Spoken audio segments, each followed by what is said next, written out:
I am Dellacoma Rio, and I'm the frontman for the band Dellacoma, and I'm super excited to be releasing brand new single "More Than Survival" through Heavy Magazine. Sensational, Dell. How's things, brother? Thanks for joining us. Thank you so much for having me on, Chris.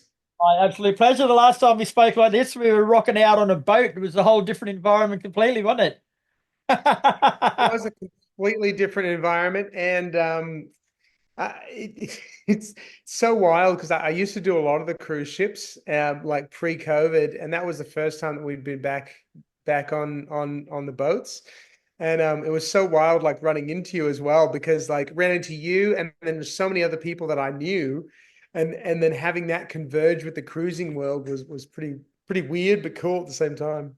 Special few days. You look like you're having a ball though, mate. Like one minute you'd be there, and the next minute you'd be over there. And if you Yeah, weren't singing, you were socializing, but you're having a ball. yeah, absolutely. So, as you mentioned before, brother, Dellacoma, release your new single, More Than Survival. You're actually not releasing it. So, last week we released a song. This week we're releasing the music video. Is that correct? That is absolutely correct. Yeah. So, run us through the process of why you do something like that.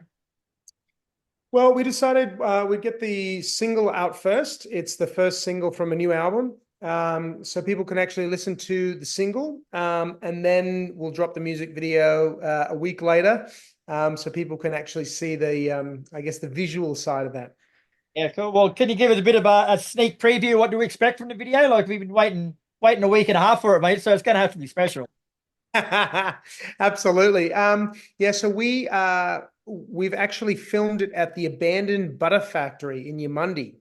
Yeah. So it's owned by the guy that owns Yamundi Market. So we had to get special permission to go in there. It's a 100-year-old building. So we've gone in there and we filmed in there. It's a fairly early shoot, and it was I directed this music video. It was the largest film crew that I've actually ever been in charge of. So it was a little bit scary kind of going into it because I had a lot of deadlines, this person on this site. We had a guitarist flying in from Melbourne and he couldn't get there until noon. So I had to send somebody out to get him from the airport and then line up all the shots and everything. But I'm super excited with how it came out, and yeah, the song itself is I wrote this song at the same time that I wrote the last song of the last album. Okay. So even though they're very different songs, they were written within a day of each other. And we thought about putting this on the last record and decided it didn't quite fit. So I felt like it's a good entry into this new record. Well, along those lines, bro, tell us a bit more about More Than Survival from a musical point of view, then, and what you're going for with the song. So this song, it's a fairly heavy song.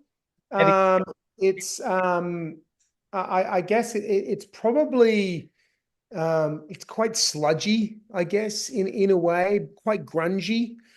Um, it's a song that I wrote it during lockdowns in Melbourne, and observationally, I'd been through the years prior to COVID had been quite difficult for me personally.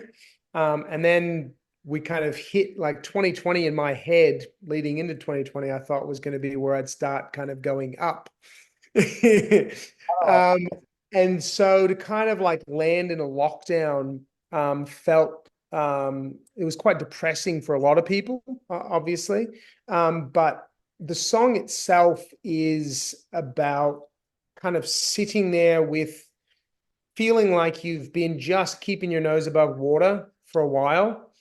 And when you do that, you kind of get stuck in that routine of just getting by, and and having the opportunity to kind of think, you know what? I want to do more.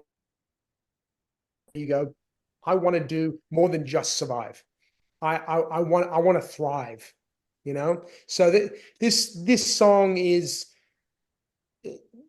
yeah, I think you'll see that through the music video, probably even more so than the music itself. You'll hear it in the music, and then you'll see it with the music video. Just that the concept of as yeah, I believe we're here for more than just survival.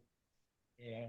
Now, along those lines, bro, like the song, it's one of those songs that's got a really familiar feel to it, but it's still raw and fresh as fuck. So how difficult is it to sort of bring that sense of life, I guess, to a style of music that has been around for a while and people sort of grew up with? It's an interesting question, actually. I think I when I first went solo, almost 10 years ago now, um, my vision, I guess, if you will, was that I love this style of music.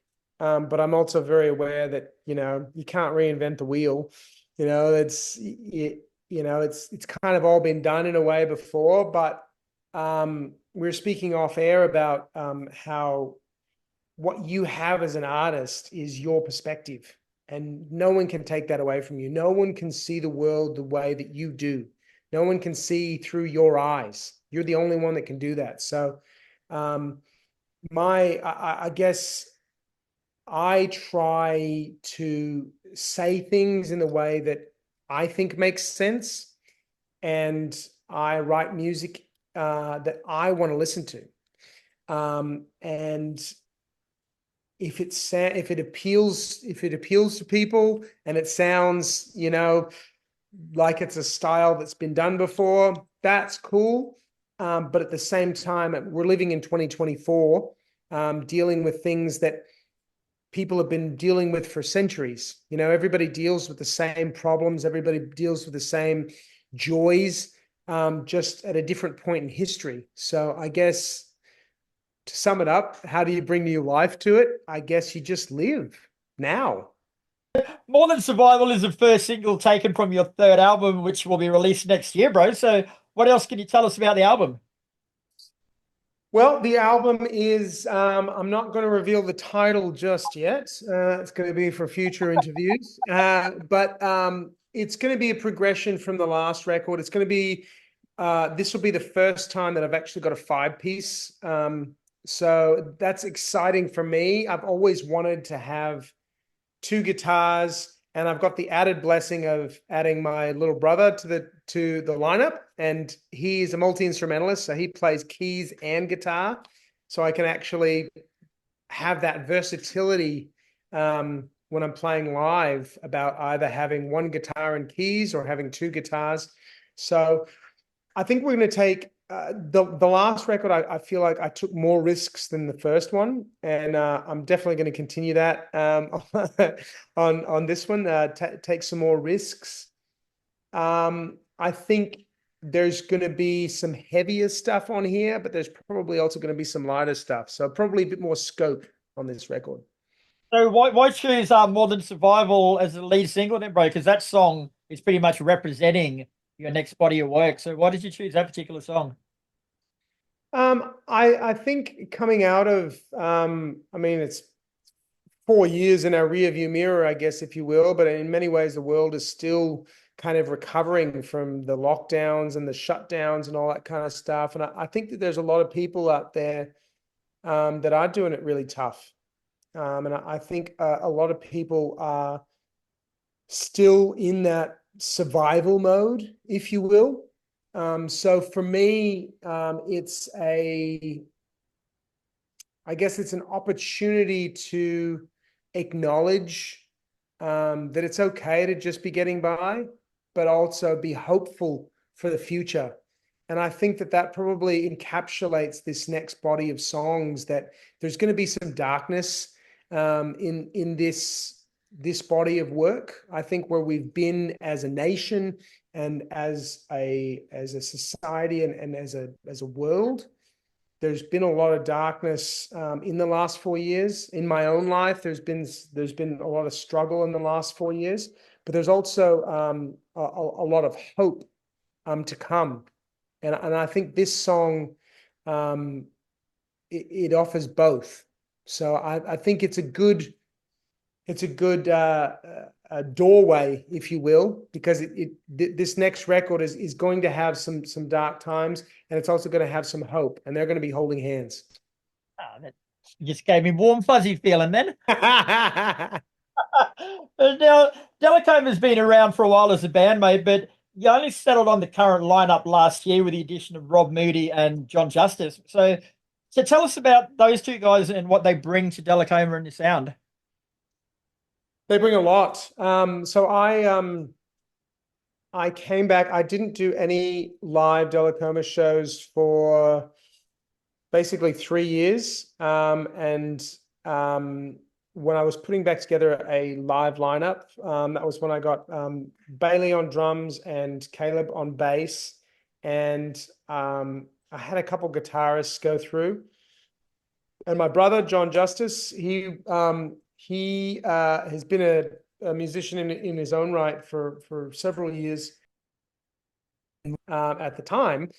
So I asked him if he'd like to join the lineup for the US tour. And Rob plays with me in the In Excess show, in Excess tribute show that I do. And so we've been doing that together for 6 or 7 years now. So we know each other really well. And he'd never been to the US. So it was kind of an opportunity for him to come over. So it was really cool for me to be able to bring, I guess, all of that together. It was the first time I'd ever played music with my little brother. And it was the first time that Rob had ever been to the US. My bass player is like, he had his 21st birthday in the US on tour, his first time in the US. So in terms of what they bring, they all bring excitement, I think, in their own way. And they all bring, I guess, exuberance. I've been doing it a while now, so sometimes I can get a little bit jaded. And I feel very blessed to have people around me that are excited about this next chapter of Dellacoma, because sometimes it can feel like, oh man, I'm getting back on the horse again because I've gone through a few lineups and all that kind of stuff, So they really do bring a lot of encouragement. Yeah. Now, you mentioned the US tour, bro. Like, it was your first trip back there for 5 years, mate. So did you find that your fan base that you had from before was still with you when you went back, or were you more or less starting over again? A bit of both. I think there was you never know where you're going to blow up. And I guess my heartland, if you will, in the US has become Wisconsin and Vegas. I didn't get to Vegas this last time, but I did get to Wisconsin, and it was really humbling to see people that, like, legitimately they'd missed me being on tour. And I used to tour the US at least once a year.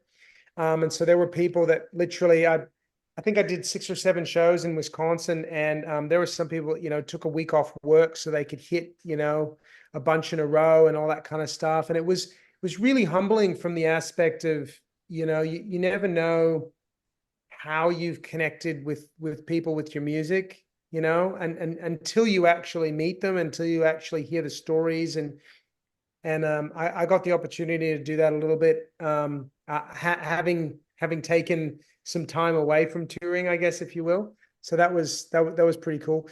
And there were some spots, that were a little bit disappointing, not in Wisconsin, but that I was hoping that the fan base would still be there, and it just wasn't quite what I was expecting. But it happens. Yeah. So just say someone stumbled upon this interview by chance, mate, and they don't know too much about it, but they reckon you sound like you're an interesting guy. Give us 3 Dellacoma songs that they should listen to get to know the band.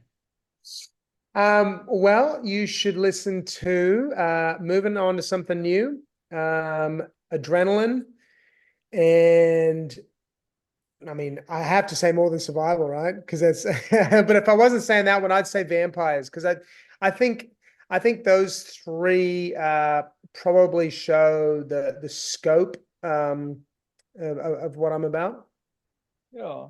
Now, I know we're here today to talk about your original stuff, bro, but you also do front the Australian In Excess tribute show as well. So you got a couple of different hats on, bro. But how's that been going? That band, you keep it busy?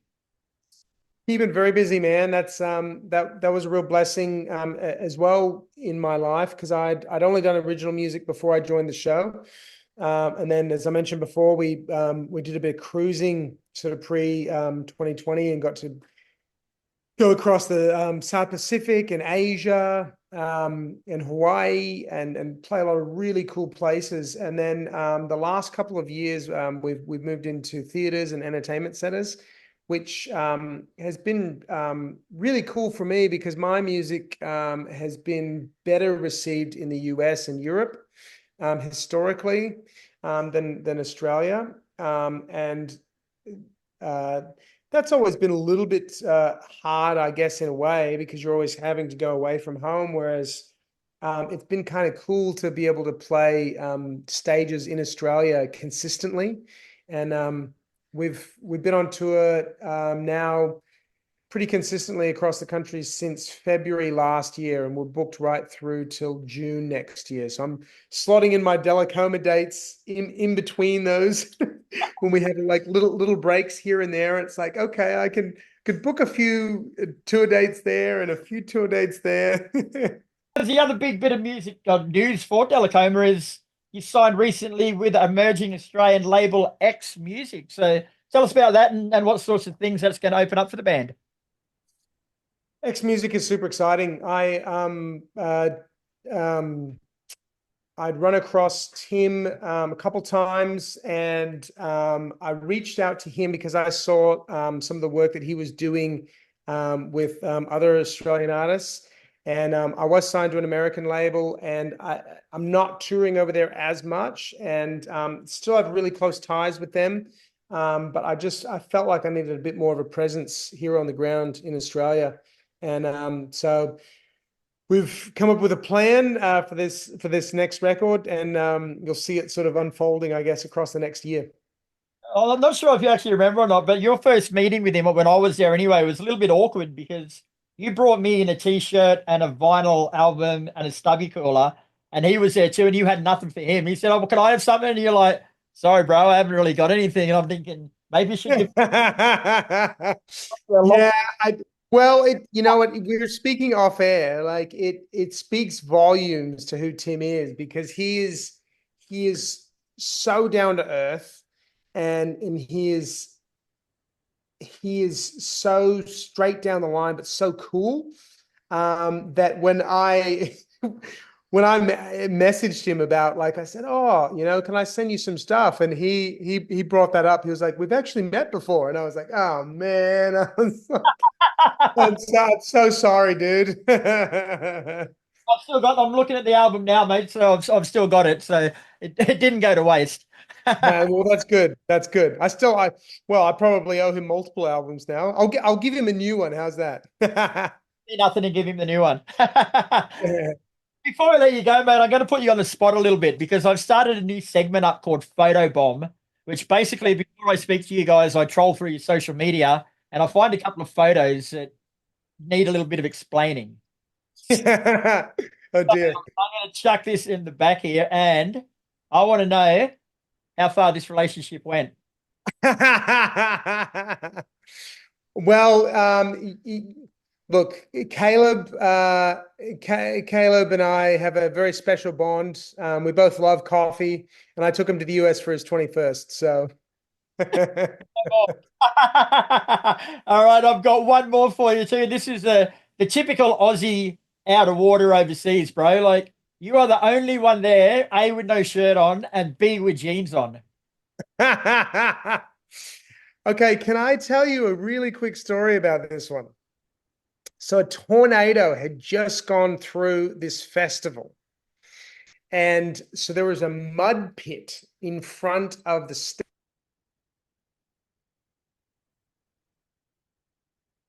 stage, right? And I was like, you know what I'm going to do? I'm going to jump off stage and go to where people are. So I jumped off stage and ran all the way out there. And there was a security guard that followed me to make sure that I was okay and everything. And I was like, and I saw him, and I was like, "Can you just take a photo?" And he's like, "Yeah, cool, man." Oh, so that's So that's that photo. security taking a photo of you. Yeah, Someone gets bashed. yeah.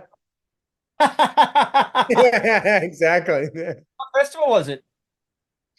That would have been Rocklahoma Oklahoma. in Oklahoma. Right. Very fucking good. Sweet. All right, bro. Well, that is all I've got for you tonight. But the song More Than Survival is out now. The video comes out October 18th, premiering through Heavy. There's lots more to come from Dellacoma. You guys are nowhere near finished yet, bro. So jump on the train and have a crack. Thanks so much for having me in, and I look forward to getting you more new music very soon.